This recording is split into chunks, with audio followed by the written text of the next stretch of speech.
चलो कोई बात नहीं। यशोदा जी ने कहा ठीक है मैना, बधाई हो, तेरे को बहुत बधाई हो। पूतना ने कहा मैया ये बता तेरे लाला कहाँ है? मैया यशोदा कहती है मेरे लाला पलना में सो रहे हैं, अभी अभी सुला के आई हूँ, तू जा जाके आशीर्वाद दे, आ जगाना मत, अभी अभी सोया है मेरा लाला। पलना में ललना झुलावे यशोदा रानी, पलना ललना, पलना में ललना झुलावे यशोदा रानी, पलना ललना।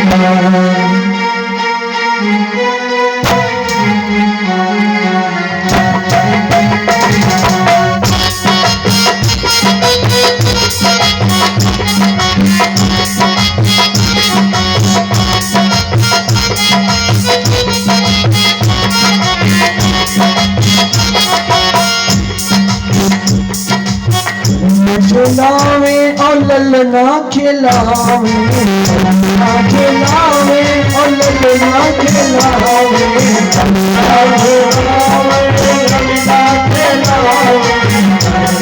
खिलावे, ललना खिलावे, ललना में ललना खिलावे यशोदा मैया, ललना में ललना, ललना में ललना खिलावे यशोदा मैया।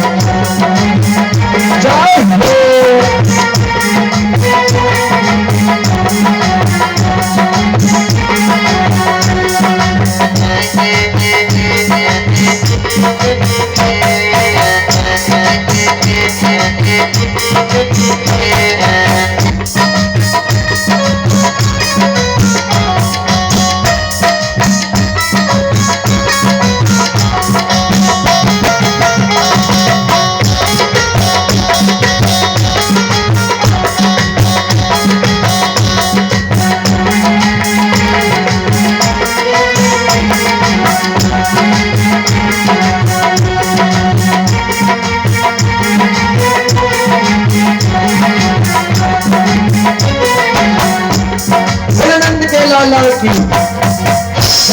पलना में मेरे लाला सो रहे हो, आशीर्वाद दे के चली आना, जगाना मत, अभी सो आके आई हूँ। पूतना पहुंच जाती है भगवान के पलने के पास, पलने में भगवान सो रहे हैं, लेकिन जैसे पूतना की पांव की पायल बजती है तुरंत भगवान जग जाते हैं और तिरछी निगाह करके देखते हैं पूतना को और कहते हैं ओह मौसी जी आ रही हैं।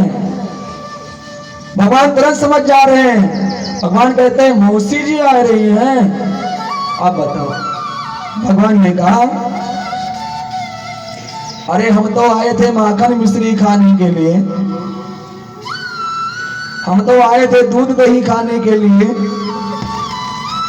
हम तो आए थे मैया यशोदा के हाथों का व्यंजन खाने के लिए, लेकिन मैया यशोदा ने तो व्यंजन खिलाया नहीं, गोकुल का माखन मैंने चुरा के खाया नहीं, और सबसे पहले मैया यशोदा आ रही हैं जहर पिलान। आज सबसे पहले मौसी जी आ रही हैं, पूतना आ रही है, मौसी जी आ रही है जहर पिलाने।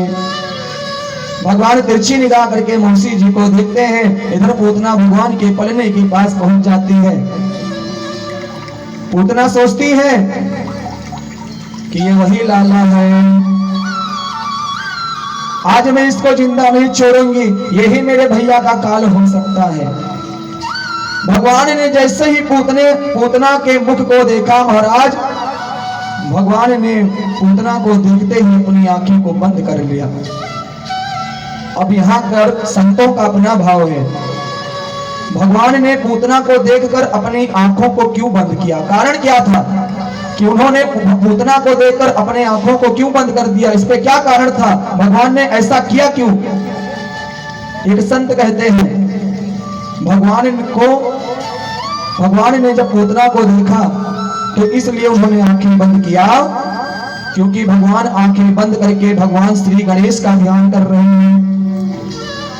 भगवान गणेश जी का ध्यान आंखें बंद करके इसलिए कर रहे हैं, भगवान गणेश से भगवान कह रहे हैं कि प्रभु मैं आया था दुष्टों का संहार करने के लिए, और ये काम लगता है मुझे अपनी मौसी पूतना से ही शुरू करना पड़ेगा, इसीलिए भगवान आंखें बंद करके गणेश जी का ध्यान कर रहे हैं। दूसरे संत कहते हैं नहीं नहीं, भगवान ने इसलिए आंखें बंद किया कि भगवान कृष्ण के एक आंख सूर्य है और एक आंख चंद्रमा है।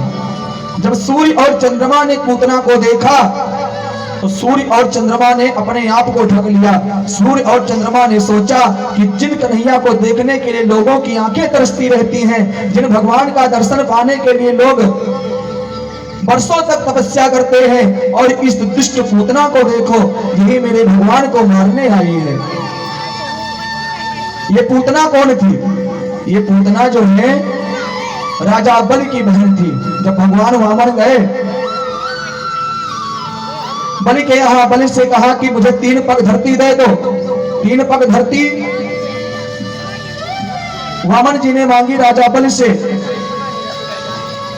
तो पहले तो राजा बल की वहां बहन खड़ी थी। जो राजा बल की बहन ने भगवान वामन को देखा तो वो वामन जी को देखकर मोहित हो गई और कहने लगी यदि ये मेरा पुत्र होता तो मैं इसको अपना दूध पिला देती।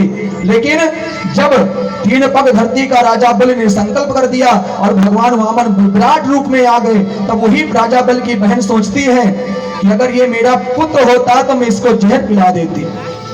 भगवान ने राजा बल की बहन का दोनों इच्छा थी, वो दोनों इच्छा को भगवान पूर्ण कर रहे हैं। वही पूतना, वही राजा बल की बहन आज पूतना बन के आई है।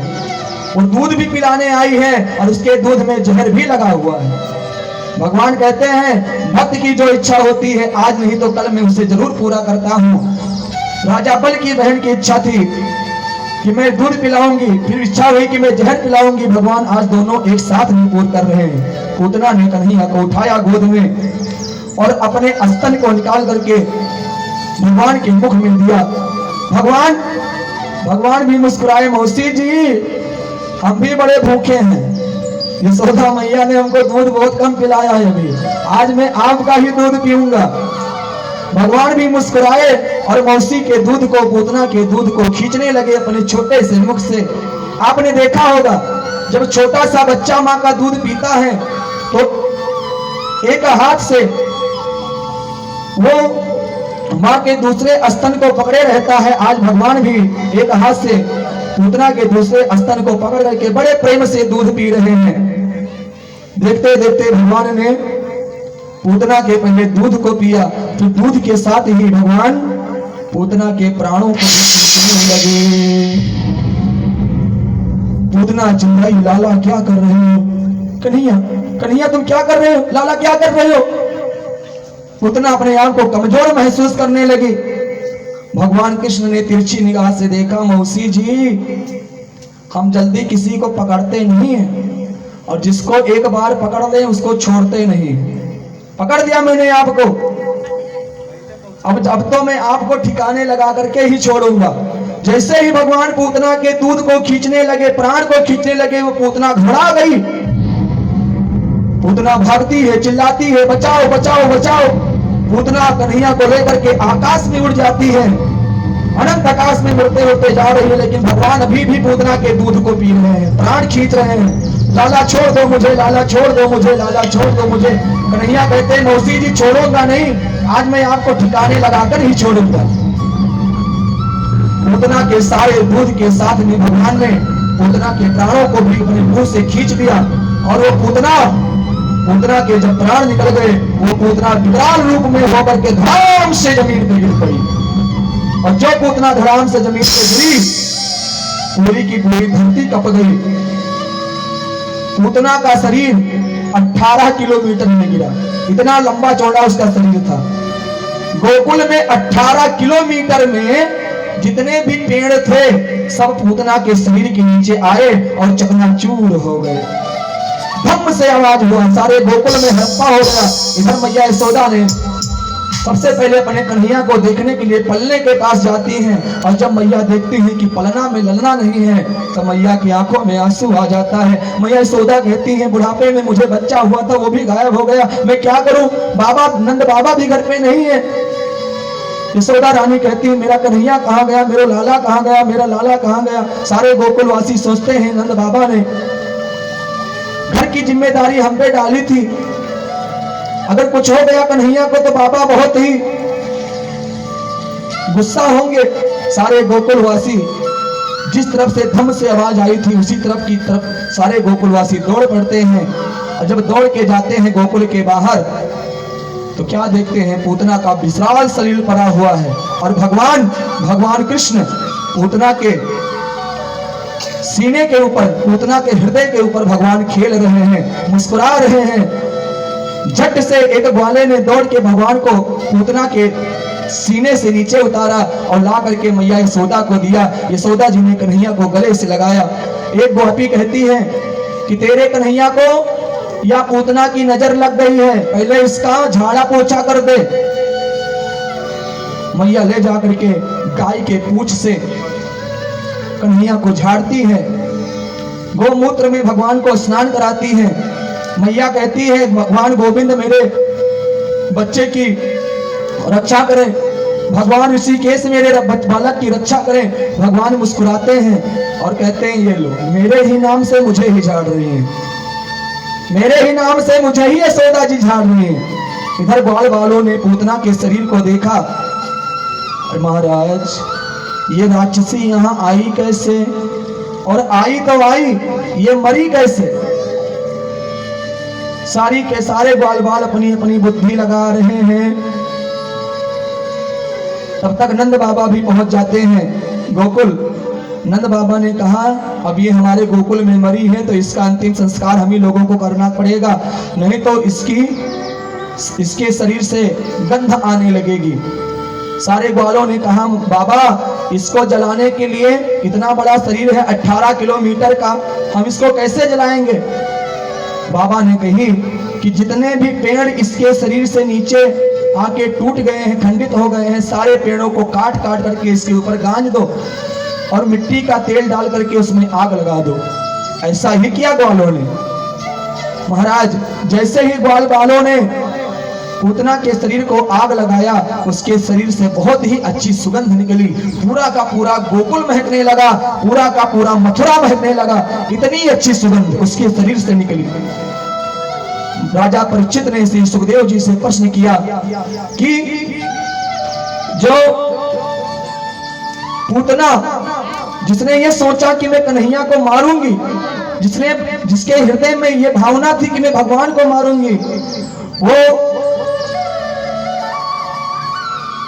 भगवान को मारने के लिए आई पूतना, जिसके मन में भगवान के प्रति छल था, कपट था, ऐसी पूतना को जब ग्वाल बालों ने जलाया तो उसके शरीर से सुगंध क्यों आई, गुरुजी ये बताइए। तब सुखदेव जी ने कहा परीक्षित भले ही पूतना राक्षसी रही हो, भले ही पूतना के मन में भले ही ये इच्छा रही हो कि मैं भगवान को मारूंगी, लेकिन पूतना ने वो काम वही किया है जो मैया यशोदा करती हैं। पूतना ने कार्य वही किया है जो मैया यशोदा करती हैं। मैया यशोदा भी कृष्ण को दूध पिलाती हैं और पूतना भी भगवान को दूध पिलाती है। दूध भी पिलाई है पूतना आकर के। तो राजन तुम ही बताओ, जिस व्यक्ति का, जिस माँ का दूध भगवान कृष्ण ने पी लिया हो तो क्या वो राक्षसी हो सकती है? अरे परीक्षित, जो गति मैया यशोदा को कई सालों के बाद मिलने वाली थी वही गति आज मेरे कन्हैया ने पूतना को दे दी। जो गति मैया यशोदा को कई साल के बाद मिलेगा, आज वही गति, वही मुक्ति मेरे कान्हा ने पूतना को दे दी। अब जिसका दूध भगवान ने पिया हो उसका शरीर, उसके शरीर से दुर्गंध थोड़ी आएगी, उसके शरीर से सुगंध ही आएगी। इस प्रकार से भगवान ने पूतना का उद्धार किया। बोले मां गिरिजोर भगवान की। देखते देखते गोकुल में उत्सव के ऊपर उत्सव मनता जा रहा है। भगवान कृष्ण की बधाई ही बज रही है। कई साल, 1 वर्ष बीत जाते हैं बधाई बजती बजती। जब भगवान 1 साल के हो जाते हैं तो एक दूसरे राक्षस को कंस भेजता है जिसका नाम था सक्टासुर। सक्टासुर आया आकाश मार्ग से, भगवान घुटने के बल मैया यशोदा के आंगन में खेल रहे थे। सक्टासुर ने देखा कि लगता है ये वही बालक है जो कंस का काल है, चलो पहले इसको ही मार देता हूं। सक्टासुर आया और भगवान को उठा करके अपने पीठ पे बैठा करके आकाश में लेके उड़ जाता है।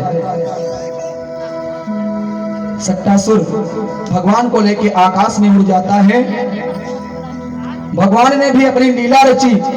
धीरे धीरे भगवान अपने ओजन को बढ़ाने लगते हैं और छोटे से भगवान जिनकी उम्र अभी 1 ही साल की है वो इतने ओजन हो जाते हैं महाराज, इतने ओजन हो जाते हैं कि सक्टासुर घबरा जाता है। सक्टासुर अपने मन में सोचता है कि कहीं जल्दी जल्दी में मैं लाला के चक्कर में यशोदा जी के आंगन का कोई पत्थर तो नहीं उठा लाया। उसके मन की बात को भगवान जान जाते हैं। भगवान कृष्ण सक्टासुर के मन की बात को जान जाते हैं और भगवान सोचते हैं कि देखो मेरे भक्त जो मेरे भक्त हैं वो पत्थर में मुझे देखते हैं, और इस सक्टासुर को देखो, इस दुष्ट को देखो, इसके पीठ पे मैं खुद बैठा हूं और ये मेरे अंदर पत्थर देख रहा है। मैं ही इसके पीठ पे बैठा हूं। मेरे भक्त जो हैं वो पत्थर में भी मुझे ढूंढ लेते हैं, और इस सक्टासुर को देखो, मैं साक्षात इसकी पीठ पे बैठा हूं और मेरे अंदर ये पत्थर देख रहा है। चलो इसकी खोपड़ियां पत्थर से ही फोड़ते हैं। भगवान ने अपना वजन इतना बढ़ाया महाराज, आगे की तरफ गर्दन की तरफ भगवान ने अपना वजन बढ़ाया। सक्टासुर के गर्दन के ऊपर अपना हाथ धरकर जोर जोर से दबाया। वो सक्टासुर घबरा करके नीचे की तरफ गिरने लगा, अपने आप को संभाल ना पाया, और नंद जी के आंगन में एक बहुत बड़ा पत्थर था, उसी पत्थर पे जाकर के सक्टासुर का सिर लड़ गया, जिससे सक्टासुर गोविंदाय नमो नमः। इस प्रकार से भगवान ने सक्टासुर का उद्धार किया। धीरे धीरे कन्हैया और बड़े होते हैं। कन्हैया जब और बड़े हो गए, आज भगवान मेरे 8 साल के हो गए हैं। जब 8 साल के भगवान कृष्ण हुए तो उनके कई सारे सखा भी, श्री दामा, मधु मंगल नाम के कई सारे सखा भगवान के हैं, जो प्रायः भगवान के साथ ही घूमते रहते हैं। भगवान भी उन्हीं ग्वाल बालों के साथ में रहते हैं। एक ही थाली में सारे ग्वाल बाल बैठ के खाना खाते हैं। गैया चराते हैं, भगवान गाय चराने भी जाने लगे। एक बार भगवान ने सारे ग्वाल बालों को इकट्ठा किया और सारे ग्वाल बालों को भगवान ने इकट्ठा करके सारे ग्वालों से कहा कि भैया मैंने एक बात सोची है। ग्वालों ने कहा लाला क्या सोचा है, मुझे भी बताओ। तो भगवान कहते हैं कि मैंने एक योजना बनाई है। गैया तो हम लोग चराते हैं, गाय की सेवा हम लोग करते हैं, लेकिन हमारे माता पिता गाय का दूध ले जा करके मथुरा में बेच देते हैं। गाय की सेवा करने को हम गोकुल के ग्वाला और गोरस का आनंद लेते हैं मथुरा के लाला। हम गाय के गोकुल के ग्वाले गाय चराते हैं, गाय को हरी हरी घास खिलाते हैं, पानी पिलाते हैं, और जब गाय सुबह दूध देती है तो उस दूध को ले जाकर के हम लोगों के माता पिता मथुरा में बेच देते हैं। अब देखो हम गोकुल के लाला तो कमजोर होते जा रहे हैं और मथुरा के लाला पहलवान होते जा रहे हैं। सारे ग्वालों ने कही तो लाला तू तेरे मन की बात क्या है, ये तो बता, तू कहना क्या चाहता है। भगवान ने कहा कि मैंने सोचा है इस मधुमंगल को देखो कितना कमजोर हो गया है, श्री दामा को देखो इसके शरीर की एक एक हड्डी गिन सकते हो, कितना कमजोर हो गया, बेचारे को दूध दही नहीं मिलता खाने को, तो क्या करें। भगवान ने कही कि हमारे माता पिता तो ऐसे दूध दही खाने नहीं देंगे, तो मैंने सोचा है कि घर घर में हम जाएंगे और जहां पे जितना दही मिलेगा, माखन मिलेगा, सब लूट के चोरी करके खा लेंगे। सारे ग्वाले बोले कन्हैया तेरे यहाँ भुखमरी पड़ गई है क्या, तेरे यहाँ भुखमरी पड़ी है जो तू चोरी करके खाएगो। कन्हैया ने कही मेरे यहाँ काऊ बात की कमी नहीं है, मेरे बाबूजी के पास 84 लाख गायें हैं, सब कुछ है, मुझे खाने को भी मिलता है, लेकिन मैं तुम्हारा मित्र हूं, तुम्हारा दोस्त हूं, और जो मित्र के दुख में न सम्मिलित हो वो दोस्त कैसा। मैं तुम्हारा मित्र हूँ, तुम लोग दुखी हो, तुम लोग खाने को नहीं पाते हो, इसीलिए मैंने ये बात कही। सारे ग्वाले तो एक बार पिछड़े, नहीं नहीं हम चोरी नहीं करेंगे, हमारे खानदान में हमारे बाबा दादा ने चोरी नहीं की, तो अगर हम चोरी करेंगे तो खूब कूटे जाएंगे, चोरी तो हम करेंगे नहीं, चोरी करना हमको आवे ही ना है। कन्हैया ने कही चोरी करना नहीं आता तो हम सिखा देंगे, हम मास्टर हैं सिखाने में, चोरी करना हम एक नंबर सिखा देंगे, कोई कभी पकड़ नहीं पाएगा। अच्छा लाला तो कैसे करें चोरी? तो पहले भगवान ने कही कि चोरी पड़ोसी के घर में चोरी करने से पहले अपने घर में चोरी कर लो, पड़ोसी के यहाँ चुराने से पहले अपने घर में चुराओ, और जब अपने घर में बच जाओ तब जान जाओ कि हम चोर पक्के वाले बन चुके हैं, फिर पड़ोसी के घर की सोचो। लाला तेरे कहने का मतलब क्या है? भगवान ने कही तुम लोग जाओ पहले अपने घर में चोरी करना और फिर कल आके मुझसे मिलना और जो होगा सब बताना। सारे ग्वाले तैयार हो गए, ग्वाले जाते हैं, सारे ग्वाले अपने अपने घर में, कोई माखन चुराता है, कोई दही चुरा के खा लेता है। बेचारे कई तो बच गए लेकिन कई की बहुत पिटाई हुई। 10-15 ग्वाले तो बच गए, चोरी करने के बाद बचे, लेकिन 2-4 ग्वाले थे जिनकी बहुत पिटाई हुई। दूसरे दिन फिर बगीचे में सब इकट्ठे हो गए। कन्हैया ने कहा क्या हुआ, चोरी किए थे? अब जो ग्वाले बच गए उन्होंने हाथ ऊपर कर लिया, हाँ भैया सफल हो गए, कोई नहीं देखा, कोई नहीं पकड़ा। लेकिन जो मारे गए थे 2-4 बेचारे सिर नीचे किए खड़े हैं। लाला हमारे बाप दादाओं ने कभी चोरी ना की, मैंने या जन्म में पहले बार चोरी की। और लाला मैया ने इतना मारो कि षष्ठी का दूध याद आ गया, बहुत पिटाई है लाला। कन्हैया ने कही कोई बात नहीं, तुम लोग भी आओ और हमारे विद्यालय में अपना एडमिशन करा लो, अब हम तुम लोगों को चोरी करना सिखाएंगे। भगवान ने अपनी एक मंडली बनाई जिसका नाम रखा बाल गोपाल चोर विद्या प्रचार मंडल। अपने मंडली का नाम भगवान ने रख लिया बाल गोपाल चोर विद्या प्रचार मंडल। उसमें जितने भी गोकुल के ग्वाले हैं छोटे छोटे सबको भर्ती कर लिया, आओ हम लोग चोरी करेंगे। माखन मिश्री का ग्वालों ने कही भैया चोरी काहे कर रहे हो? तो भगवान ने कहा खाने पीने की चीज की चोरी नहीं मानी जाती है, हम लोग कोई सोना चांदी थोड़ी ना चुराएंगे, हम लोग कोई जेवर थोड़ी चुराएंगे, हम लोग तो माखन मिश्री खाएंगे चुरा के, और जो खाने पीने की चीज है उसकी चोरी नहीं मानी जाती है। सारे ग्वाले इकट्ठे हुए, अब बताओ चोरी करना शुरू कर दिए। भगवान एक घर में जाते हैं, वहां पे छीके पर माखन टंगा हुआ है ऊंचे। भगवान तो पहले कूदते हैं किसी तरह उतार लो, लेकिन जब नहीं पहुंचते हैं तो ग्वालों से कहते हैं आओ सारे ग्वाले इकट्ठे हो जाओ।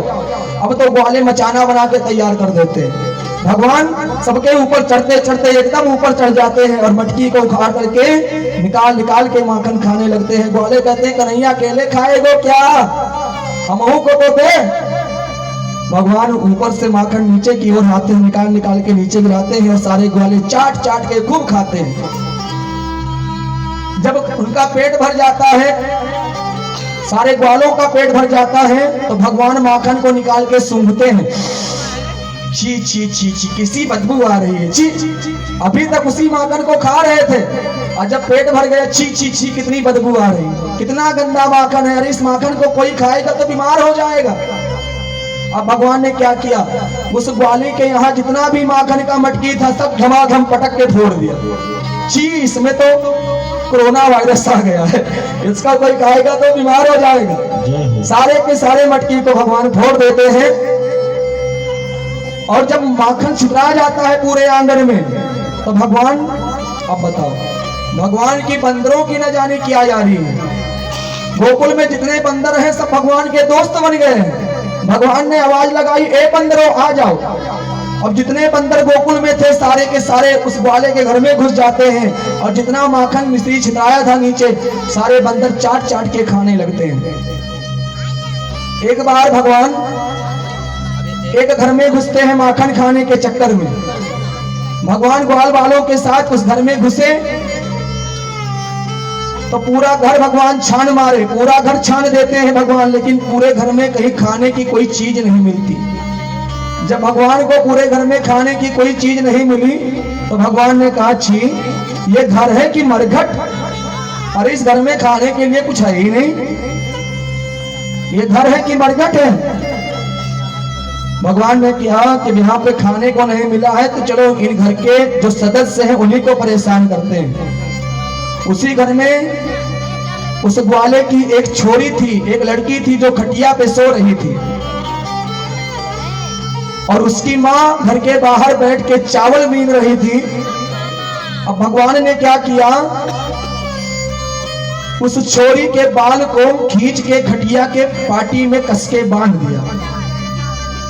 वो बेचारी तो सो रही है और भगवान ने क्या किया, भगवान कहते हैं इस घर में कुछ खाने पीने को नहीं है, घर है कि मरघट है। उस छोरी सो रही है खटिया पे, उसी का बाल खींच करके भगवान खटिया के चारपाई में बांध देते हैं और जाते जाते भगवान उस छोरी के कान में बोलते हैं हौवा। और वो छोरी तो सो रही थी, जैसे उसके कान में भगवान ने कहा हौवा, वो जोर से जागी, मैया मैया मुझे हौवा ने पकड़ लियो, हौवा ने पकड़ लियो। तब तक उसकी माँ बाहर चावल भी नहीं थी, वो घबरा के घर के अंदर आई। इधर भगवान खिड़की से कूद के जा रहे थे। उस गोपी ने कहा, छोरी तेरे को हौवा ने ना पकड़ो, ये नंद को लाला है, घर घर हौवा बन के घूम रहा है। ये नंद को लाला है जो आजकल घर घर हौवा बन के घूम रहा है, इसमें काऊ हौवा ने तेरे को ना पकड़ो है। तो भगवान इसी तरह की लीला, माखन चोरी लीला घर घर में करते हैं। एक दिन भगवान एक घर में जाते हैं जहां पे उस घर की जो औरत थी वो भगवान सत्यनारायण का पूजे की तैयारी कर रही थी, भगवान के पूजा की तैयारी में लगी थी। पूजा का प्रसाद तैयार करने के बाद वो गोपी पकौड़ी बना रही थी। भगवान गए और खिड़की पे बैठ गए। भगवान ने कहा, भाभी जी एक पकौड़ी मुझे भी दे दे। तो उस गोपी ने कहा, लाला अभी भगवान सत्यनारायण की कथा होगी, आज मेरे पति का जन्मदिन है, पहले भगवान की कथा होगी, उसके बाद पंडित जी भोजन करेंगे, भगवान का भोग लगेगा, उसके बाद ही तुझे पकौड़ी दूंगी। भगवान ने कहा, सबसे बड़े भगवान तो हम हैं, ये भगवान का इंतजार कर रही है। भाभी एक पकौड़ी दे दे मुझे, एक पकौड़ी, बस एक पकौड़ी खा के चला जाऊंगा। गोपी ने मना कर दिया, जा लाला बाद में आइयो। भगवान को आ गया गुस्सा, ठीक है मत दे, आज चाहे जो हो जाएगी भाभी तेरे को देख लूंगा। भगवान धमकी देके चले गए। इधर उस गोपी के पति आए, उसने कथा सुना, ब्राह्मण जी को पंडित जी को भोजन कराया, पंडित जी भोजन करके चले गए। शाम हो गई, रात में पति पत्नी ने भोजन किया और दोनों जाके अपने बिस्तर पे लेट गए। पति पत्नी अपने बिस्तर पे लेटे और रात के 12 बज गए तो भगवान खिड़की से उसके घर में कूद गए। धमकी दिया था भगवान, और जब किसी को धमकी देते तो उसको पूरा जरूर करते थे, चाहे जो हो जाए। अंधेरा था घर में, 12 बजे रात के भगवान उसके घर में कूदे। अब वो पति पत्नी दोनों सो रहे हैं खर्राटे बजा करके। भगवान ने सोचा रुको अभी इनको सबक सिखाता हूँ। अब जो उसका पति था उसके मोछ बहुत बड़े बड़े थे, बड़े बड़े मोछ। भगवान ने क्या किया, भगवान ने उसके मोछ में उसकी पत्नी के बाल को खींच के और उसके पति के मोछ को एक में गांठ लगा दिया बढ़िया से।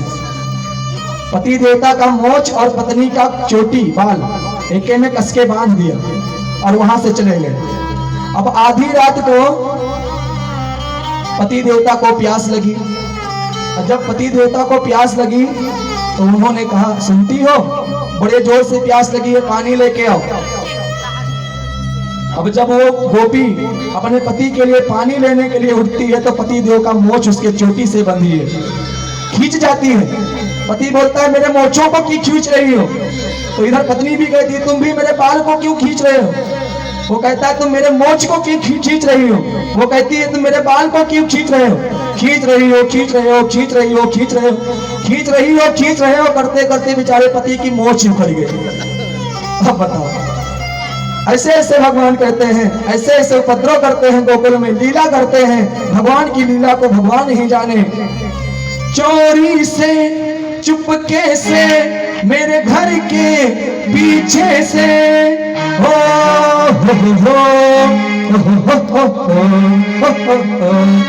चोरी से चुपके से मेरे घर के पीछे से चित चोर आया कि माखन चोर आया, चित चोर आया कि माखन चोर आया।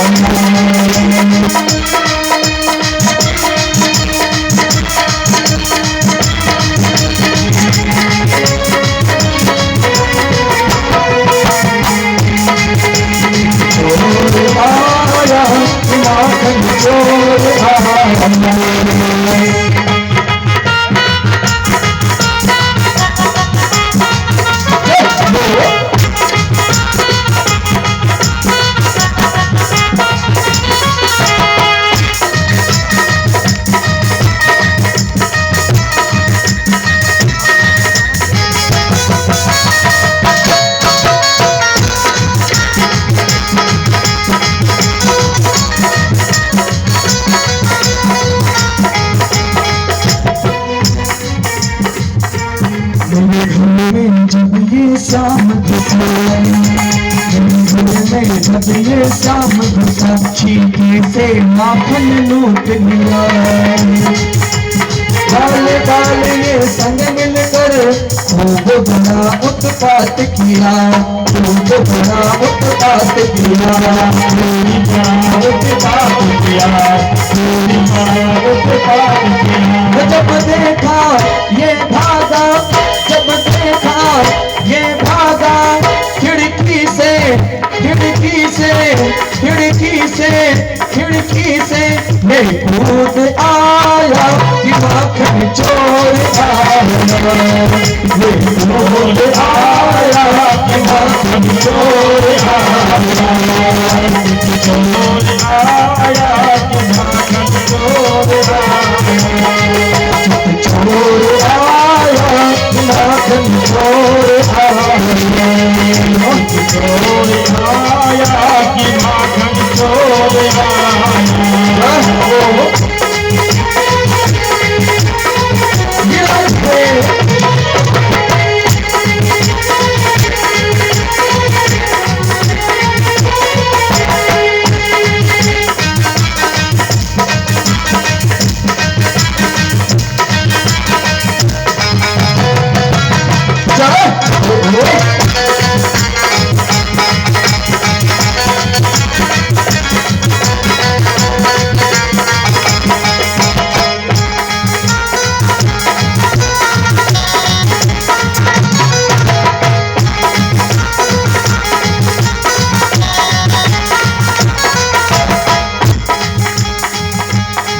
मुखिया कहती है कि मैया गाँव वाले सब दुष्ट हुए, कांधे से चोरी सीख ले, चोरी सीख ले, बाल बाल सब मिल कर काबुल में उत्पात किए, काबुल में उत्पात किए, काबुल में उत्पात किए। घर घर में ये गाले, घर घर में ये गाले, मटकी सब फोड़ डाले, चित चोर आया कि माखन चोर आया, चित चोर आया कि माखन चोर आया। चोरी से चुपके से मेरे घर के पीछे से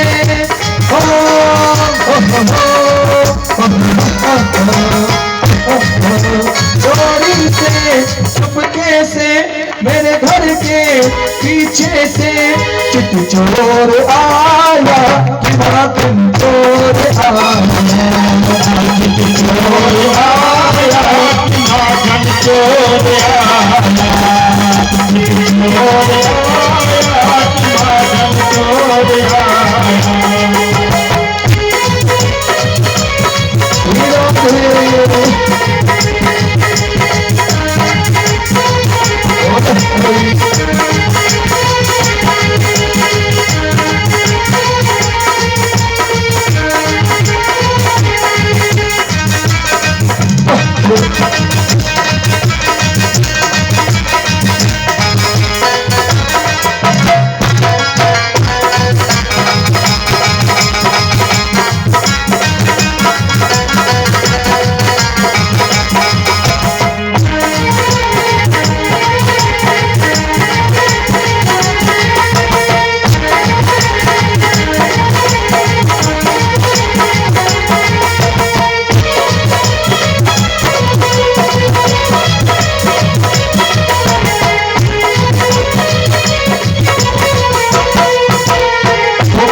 मैया यशोदा को लाना देती है, कहती है मैया तेरू लाला यशोदा जकड़ लिया, तेरू लाला यशोदा पकड़ लिया, चोरी कर चोरी पकड़ लिया, चोरी कर चोरी पकड़ लिया।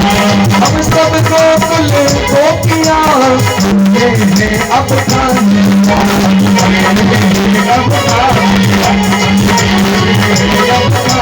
गोपियाँ कहती हैं कान्हा को भूलाना, कान्हा को भूलाना, मिलकर है सबक सिखाना। ये दौर आया कि माखन चोर आया, ये दौर आया कि माखन चोर आया, दौर आया कि माखन चोर आया, दौर आया कि माखन चोर आया।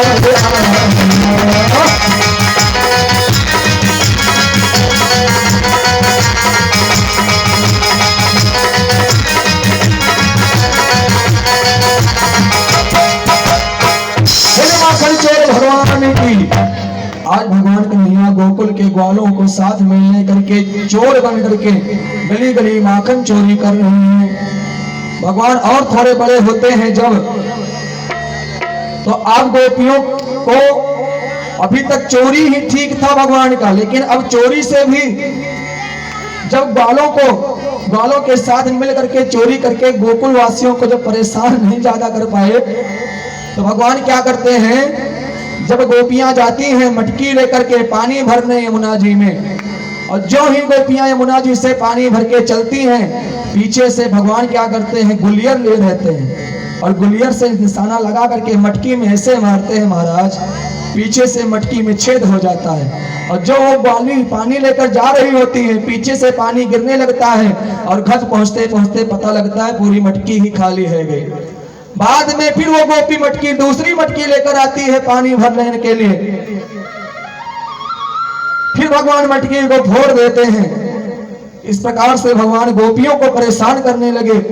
सारा गोकुल आज भगवान के उपद्रव से, भगवान के लीलाओं से परेशान तो कम होता है, लेकिन गोपियों को, ग्वालों को भगवान की लीलाओं में आनंद बहुत आता है। गोपियां मैया यशोदा से आज कन्हैया की शिकायत करने जाती हैं कि मैया अभी तक तेरे लाला तो माखन ही चोरी करता था, घर घर में हम लोगों के माखन ही चुराता था, लेकिन अब ये दूसरा कांड भी करने लगा है, क्या किया मेरे कन्हैया ने? तो गोपियां कहती हैं तेरे कन्हैया ने क्या किया? तू अपने कन्हैया को बुला, मैं उसी के सामने ही बताऊंगी, उसी को बुला पहले। गोपियां कहती हैं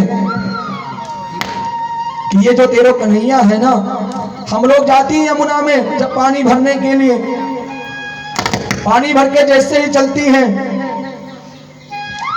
ये मेरे मटकी को पीछे से फोड़ देता है, घर पहुंचते पहुंचते मटकी पानी से खाली हो जाती है। उसके बाद ये कन्हैया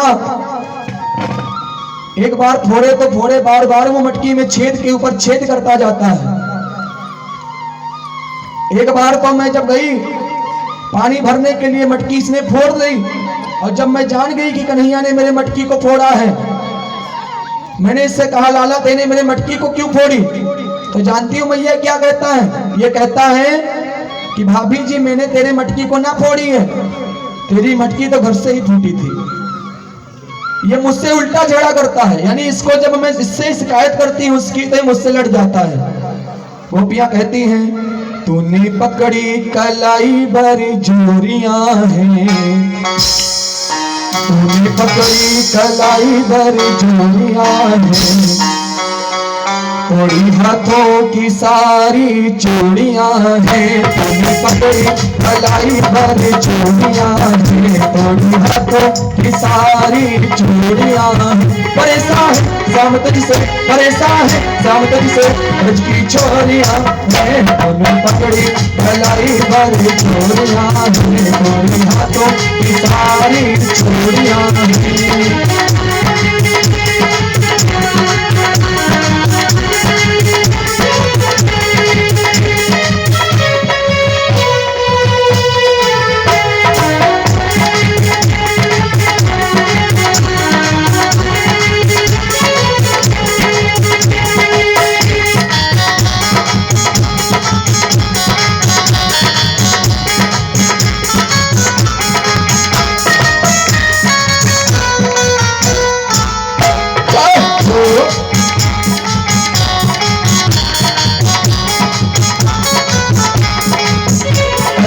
गोपियां कहती हैं पीछे पीछे तो डोरा चला आता है, बीच रास्ते में आके अड़ जाता है, पीछे पीछे आता है,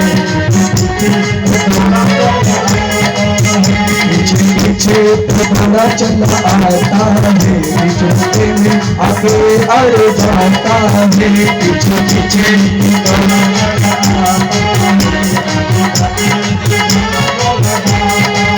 नहीं माने तुझ बिठाने, नहीं माने तुझ बिठाने, माखन खाता है तूने पकड़ कलाई भर चूड़ियां, चोरी हाथ की सारी चूड़ियां।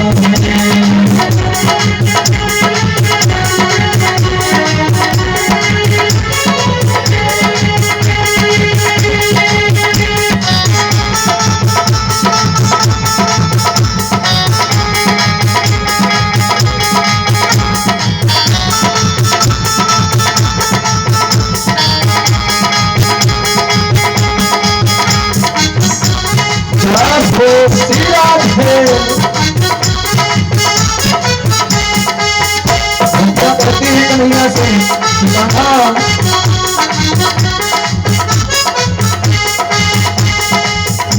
रहते वाले कन्हैया तेरे संग में, डूबे रहते सभी तो तेरे रंग में, रहते वाले कन्हैया तेरे संग में,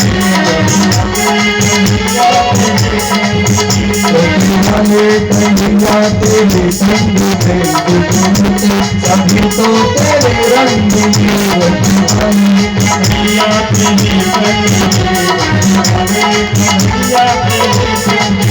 कहेगा जो करेंगे हो, कहेगा जो करेंगे हो,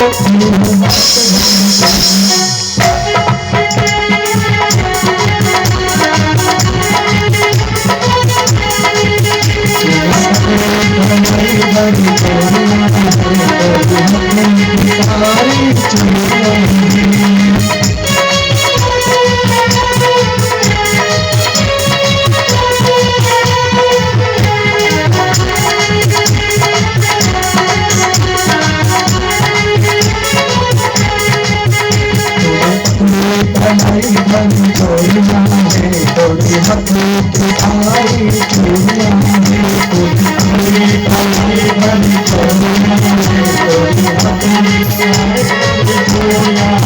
परेशान है श्याम तुझसे, परेशान है श्याम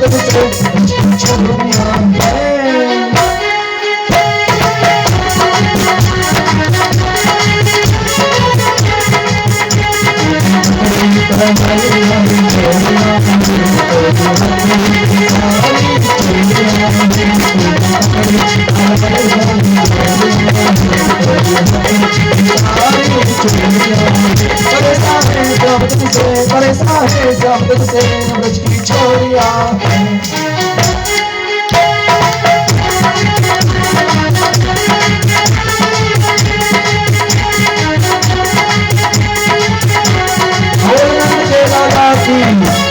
इसी प्रकार से गोपियों को दिन रात भगवान परेशान किया करते हैं। हर गोपी भगवान की शिकायत लेकर के यशोदा जी के पास पहुंच जाती है, तेरे लाला ने आज ये कर दियो, तेरे लाला ने आज ये कर दियो। ये मटकी फोड़ने का सिलसिला तो भगवान का बंद ही नहीं होता है, और दिन रात बस भगवान अपनी लीलाओं में ही व्यस्त रहते हैं। गोपियों को आनंद देने के लिए, ब्रजवासियों को आनंद देने के लिए आज स्वयं आनंद के रूप में भगवान का अवतार ही इसीलिए हुआ था कि वे गोपियों को आनंद दे सके। क्योंकि ब्रज की जो गोपियां हैं वो साधारण गोपियां नहीं हैं, वो वेद की मंत्र, जो वेद में हमारे वेदों में जो मंत्र हैं वो सारे मंत्र आज ब्रज में गोपी बन के आए हैं। आज परब्रह्म परमेश्वर कहता है कि जब मंत्र बोला जाता है मैं मंत्र के अधीन रहता हूँ, और आज ये मंत्र मेरे अधीन चल रहे हैं। कहते हैं देवधीनम जगत सर्वम मंत्राधीनश्च देवता, देवधीनम जगत सर्वम, पूरा जो ये दुनिया है, पूरा जगत है, पूरा ब्रह्मांड है, ये देवताओं के अधीन है, लेकिन देवता भी मंत्र के अधीन रहते हैं। मंत्राधीनश्च देवता, आज उन्हीं मंत्रों को आनंद देने के लिए जो गोपियों के भेष में है, भगवान अपने भक्तों को हमेशा आनंद ही देते हैं। मटकी का सिलसिला यूं ही जारी रहता है और गोपियां भगवान की शिकायत लेकर के यशोदा जी को हमेशा शिकायत देने पहुंच जाती हैं। आज एक गोपी गई और भैया से कहने लगी कि सुन ले यशोदा मैया, सुन ले यशोदा मैया, तेरे नंद लाल लेकर करिया से मटकी फोड़े, मदन गोपाल लेकर करिया से झोली फोड़े, मदन गोपाल लेकर करिया से मटकी फोड़े।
इस प्रकार से भगवान अपनी लीलाओं को करते करते आज भगवान 10 साल के हो जाते हैं। भगवान ने आज सोचा कि लाओ आज गोपियों को कुछ और अधिक परेशान किया जाए। गोपियां जो है वो मंत्र है, वेद के मंत्र हैं, जो गोपी बन के आज गोकुल में आई हैं। आज मंत्र रूपी गोपियों को ब्रह्म रूपी कृष्ण परेशान करने के लिए यमुना के तट पे पहुंच जाता है, जहाँ पे कुछ गोपियां स्नान कर रही थी। भगवान उनके कपड़ों को लेकर के कदम्ब के पेड़ पे चढ़ जाते हैं। जब गोपियां स्नान कर रही हैं, उनके कपड़ों को लेकर के भगवान कदम्ब के पेड़ पे चढ़ गए। गोपियां देखती हैं कि घाट पे हमारे कपड़े नहीं हैं, तो एक गोपी कहती है अपने कपड़ों को, वो देखो अपने कपड़े तो पेड़ के ऊपर टंगे हुए हैं। तब तक दूसरी गोपी कहती है कपड़े तो टंगे ही हुए हैं, और वो नंद को लालो भी पेड़ के ऊपर चढ़ो बैठो है। गोपी कहती है कन्हैया मेरे कपड़ों को वापिस कर दे। भगवान कहते हैं ऐसे कपड़े नहीं मिलेंगे, और ये तुम्हारे कपड़े थोड़ी हैं, हमारे कदम में फूल लगे हुए हैं। कहाँ कपड़ा यहाँ पे है? ये कपड़े नहीं है, हमारे कदम के फूल हैं, हमारे कदम में तो ऐसे ही फूल लगे हैं। गोपियां कहती हैं लाला हमारे कपड़ों को हमको वापस कर दे, हमको बाहर निकलना है, बिना कपड़े के हम बाहर कैसे आए? कन्हैया कहते हैं अगर कपड़े चाहिए तो बाहर तो आना ही पड़ेगा। अब परमात्मा के आगे जीव की नहीं चलती है, भगवान की दृष्टि सम है। सारी गोपियां जल से ऐसे निकल के आती हैं और भगवान एक एक गोपियों को कपड़े वापस कर देते हैं। ये भगवान की लीला है। भगवान के आगे हम कितने भी कपड़े पहन लें फिर भी हम निर्वस्त्र हैं, और भगवान के आगे हम कितने भी निर्वस्त्र हैं फिर भी हम वस्त्र धारण किए रहते हैं। ये भगवान की अपनी समदृष्टि है, ये भगवान की अपनी माया है। इस प्रकार से गोपियों के साथ अपनी लीलाओं को भगवान संपन्न करते करते कन्हैया और बड़े हुए। कन्हैया गैयों को चराने जाते हैं। इधर गोकुल में गोकुलवासी हर साल इंद्र की पूजा करते थे। आज गोकुल में तरह तरह के 56 प्रकार के व्यंजन बन रहे हैं।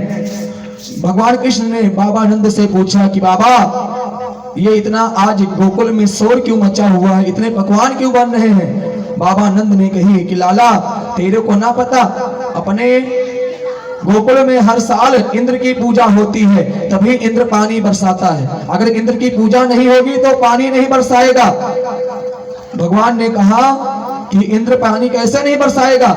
इंद्र का कर्तव्य है कि वो पानी बरसाए, कोई उसकी पूजा करे या ना करे। पानी बरसाना तो उसका कर्तव्य है, क्योंकि वो राजा है, और राजा हमेशा राजा को चाहिए कि वो अपने प्रजा की सेवा ही करता रहे, क्योंकि प्रजा राजा के अधीन नहीं होती है, राजा प्रजा के अधीन होता है। सुख और दुख में राजा को सम्मिलित होना ये राजा का कर्तव्य है। नंद बाबा ने कही कि लाला अगर इंद्र को पूजा नहीं होगी तो अपने गोकुल में बारिश भी नहीं होगी। आज भगवान कृष्ण बाबा नंद से कहते हैं तो बाबा तू एक बात बता, अगर मान ले आधे ग्वाले इंद्र की पूजा कर ले और आधे ग्वाले ना करें, तो क्या इंद्र जो ग्वाले इंद्र की पूजा करेंगे उन्हीं के खेत में पानी बरसाएगा, और जो ग्वाले इंद्र की पूजा नहीं करेंगे उनके खेत में पानी नहीं बरसाएगा? बाबा को ये बात समझ में आ गई। कन्हैया ने कहा पूजा करना है तो गोवर्धन जी का करो, जिनके ऊपर हमारी गायें चरती हैं, हमारी गैया जिनकी घास खा करके हष्ट पुष्ट होती हैं, ऐसे गोवर्धन जी का पूजा करना चाहिए, ना कि इंद्र की। आज तरह तरह के व्यंजन लेकर के ग्वालों को साथ में लेकर के गोवर्धन की तलहाती की तरफ भगवान निकल पड़ते हैं, और वहां पे जाकर के भगवान ने ग्वालों से कहा कि भैया लाओ पहले हमारे भगवान की पूजा स्टार्ट करो। उससे पहले सबसे पहले भगवान को नहलाया जाता है। अब कोई शालिग्राम भगवान तो है नहीं जो आधी गिलासी पानी में डुबकी लगा लेंगे। गोवर्धन जी हैं जो 7 कोस में फैले हुए हैं, और 7 कोस में फैले हैं गोवर्धन जी। उनको नहलाने के लिए 1 लोटा पानी में कुछ नहीं होगा। ग्वालों ने कहा भैया तेरे भगवान तो बड़े बड़े हैं, बहुत बड़े हैं तेरे भगवान, इनको नहलाने के लिए तो हजारों टन पानी की आवश्यकता है। कन्हैया ने कहा लो बाल्टी लो और जाओ यमुना से पानी भर भर लेके आओ, भगवान के ऊपर गोवर्धन जी के ऊपर डालो। जितने ग्वाले थे सब पानी ढो ढो के परेशान हो गए, पसीना पसीना हो गए। एक ग्वाले ने कहा कन्हैया हमारे तो पसीने ही छूट गए, लेकिन तेरे भगवान को नक भी गीलो ना भयो, हम तेरे भगवान को नहीं नहला पाएंगे, तू ही कोई उपाय कर। तो कन्हैया कहते हैं ठीक है, सभी लोग अपनी अपनी आंखों को बंद कर लो। जैसे ही ग्वाले अपने अपने आंखों को बंद करते हैं, भगवान ने मानसी गंगा को प्रकट कर दिया और गोवर्धन जी को स्नान कराया, गोवर्धन जी पे वस्त्र चढ़वाया, चंदन चढ़वाया, पूरी पूजा करवाने के बाद भगवान कहते हैं अब मेरे भगवान को भोग लगाओ। 56 प्रकार के व्यंजन गए थे। एक ग्वाला बोला कन्हैया जैसे सब देवता भोग लगाते होंगे वैसे तेरे भगवान भी गोवर्धन जी भी भोग लगाएंगे, रख दो पानी घुमा दो उसके बाद उठा लो, खाएंगे तो है नहीं। तो कन्हैया कहते हैं मेरे भगवान ऐसे नहीं है, तुम भोग लगाओ मेरे भगवान प्रकट होके खाएंगे। हाँ, आज 56 प्रकार का व्यंजन गोवर्धन जी के आगे रख दिया गया और ग्वालों से भगवान बोले आंख मूंद के भगवान का भोग लगाओ। राम रसिया मेरो मन बसिया, रुचि रुचि भोग लगाओ रसिया। राम रसिया मेरो मन बसिया, रुचि रुचि भोग लगाओ रसिया। राम रसिया मेरे मन बसिया, रुचि रुचि भोग लगाओ रसिया।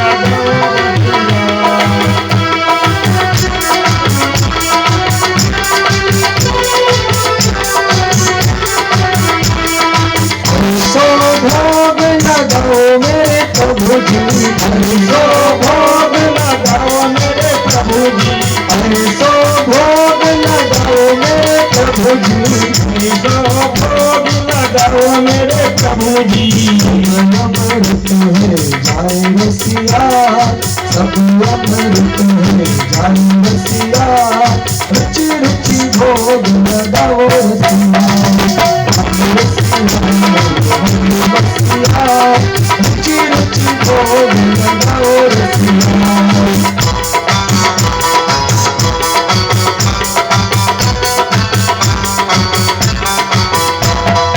दुल्हन के पैर सुदामा के कंदुल, दुल्हन के पैर सुदामा के कंदुल, दुल्हन के पैर सुदामा के कंदुल, दुल्हन के पैर सुदामा के कंदुल। साग दुल्हन पाओ रसिया, साग दुल्हन पाओ रसिया, रुचि रुचि भोग लगाओ रसिया।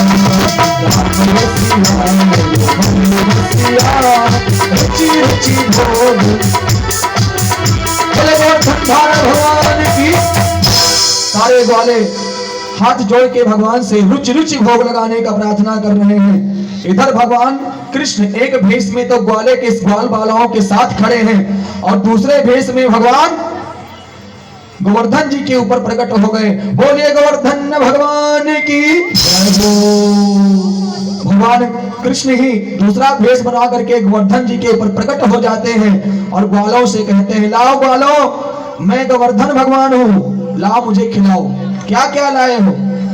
भगवान ने देखा 56 भोग रखे हैं। भगवान एक एक भोग को बड़े प्रेम से पा रहे हैं, खा रहे हैं। खाते खाते ज्यादा समय हो गया, फिर भी भगवान खाते ही जा रहे हैं। एक सखा भगवान कृष्ण का खड़ा था। उस सखा ने पहले तो भगवान कृष्ण को देखा, फिर गोवर्धन जी को देखा, फिर कृष्ण को देखा, फिर गोवर्धन जी को देखा। उस ग्वाले ने भगवान कृष्ण से कहा कि कन्हैया तेरो भगवान तो तेरे जैसे ही दिखो, जैसे तेरो मोहरो वैसो तेरो भगवान को मोहरो, दोनों एक के जैसे दिखे। ये कन्हैया जैसे तू दिख रहा है, तेरा चेहरा जैसे, तेरे भगवान को चेहरा भी वैसे, ऐसा क्यों है? तो भगवान कहते हैं ऐसा